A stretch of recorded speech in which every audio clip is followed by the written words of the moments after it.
दोस्तों, इस वीडियो में हम आपको मध्य प्रदेश के 5 ऐसे गैंगस्टर्स के बारे में बताने वाले हैं जिन्होंने कम उम्र में ही अपराध की दुनिया में कदम रख दिया और वारदातों को अंजाम देने लगे।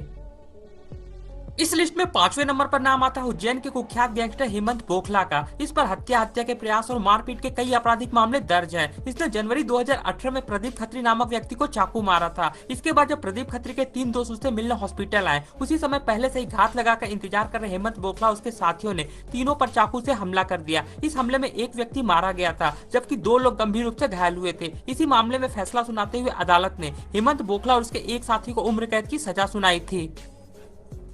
इसके बाद इस लिस्ट में चौथे नंबर पर नाम आता है जबलपुर के कुख्यात गैंगस्टर छोटू चौबे का। इस पर हत्या के प्रयास, मारपीट और रंगदारी के कई आपराधिक मामले दर्ज हैं। यह पिछले 5-6 सालों में कई बड़ी वारदातों को अंजाम दे चुका है। पुलिस लगातार इसकी तलाश में जुटी हुई थी। वर्ष 2018 में इसने पुलिस की गाड़ी पर भी फायरिंग कर दी थी जब पुलिस इसे गिरफ्तार करने पहुंची थी। यह शहर में 2222 नाम से गैंग चलाता है और कई बदमाश इसकी गैंग में शामिल है। अगस्त 2020 में गुप्त सूचना के आधार पर छोटू चौबे और उसके 3 साथियों को गिरफ्तार कर लिया गया था।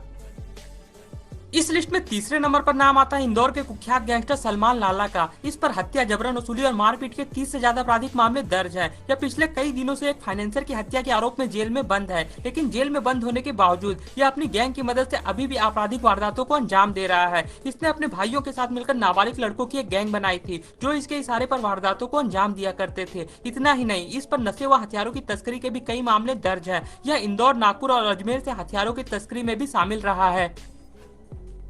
एमओआई हॉस्पिटल में अफजर खान के भाई सद्दाम पर गोली चलाने के मामले में सलमान लाला और उसकी गैंग का नाम आया था। इसी मामले में सलमान लाला को गिरफ्तार किया गया और कोर्ट ने इसे सेंट्रल जेल भेज दिया। यहाँ पर एक मुलाकात वीडियो सोशल मीडिया पर वायरल होने के बाद इसे भोपाल जेल ट्रांसफर कर दिया गया। दिसंबर 2022 में पुलिस प्रशासन और नगर निगम की संयुक्त कार्रवाई में सलमान लाला के 5 अवैध मकानों को जेसीबी की मदद से गिराकर खंडहर बना दिया गया। इस कार्रवाई के दौरान भारी मात्रा में पुलिस बल तैनात किया गया था।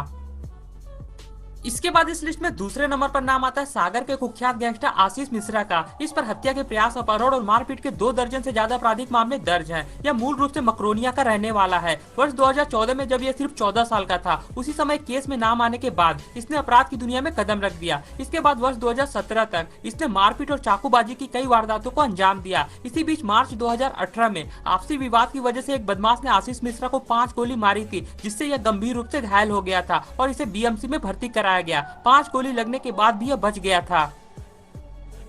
इसके बाद दिसंबर 2019 में किसी बात को लेकर एक व्यक्ति से विवाद होने के बाद इसने अपने साथियों के साथ मिलकर उस व्यक्ति के घर पर धावा बोल दिया और घर के बाहर खड़े वाहनों में तोड़फोड़ की और एक बाइक को आग लगा दी थी। इसी बीच इसे गिरफ्तार भी कर लिया गया था, पर कुछ समय जेल में रहने के बाद यह जमानत पर बाहर आ गया और फिर से वारदातों को अंजाम देने लगा। इसके बाद पुलिस ने इसे जिला बदर घोषित कर दिया। जिला बदर होने के बावजूद यह पुलिस को चकमा देकर शहर में रह रहा था। पुलिस लगातार इसकी तलाश में जुटी हुई थी। इसी बीच अक्टूबर 2020 को गुप्त सूचना के आधार पर इसे हथियारों के साथ गिरफ्तार कर लिया गया। अभी हाल में ही जमानत पर बाहर आने के बाद से यह फरार है। आपको बता दें कि इस पर एनएसए भी लगाया जा चुका है। इस लिस्ट में पहले नंबर पर नाम आता है उज्जैन के कुख्यात गैंगस्टर दुर्लभ कश्यप का। इस पर गुंडागर्दी, मारपीट और लोगों को डराने धमकाने के 50 से ज्यादा आपराधिक मामले दर्ज थे। इसने वर्ष 2018 में अपनी फेसबुक वॉल पर एक पोस्ट डालकर दहशतगर्दी फैलाने का काम शुरू किया था। अक्टूबर 2018 में इसकी गैंग के 23 सदस्यों को गिरफ्तार कर लिया गया, जिसमें से कुछ नाबालिग थे। दुर्लभ कश्यप हमेशा अपने माथे पर गोल टीका, आंखों में काजल और काले कपड़े पहनता था। इसी कारण ये अपनी लाइफस्टाइल के लिए भी हमेशा चर्चा में रहता था। इसकी गैंग ने अपनी फेसबुक आईडी मैनेज करने के लिए एक टीम बना रखी थी।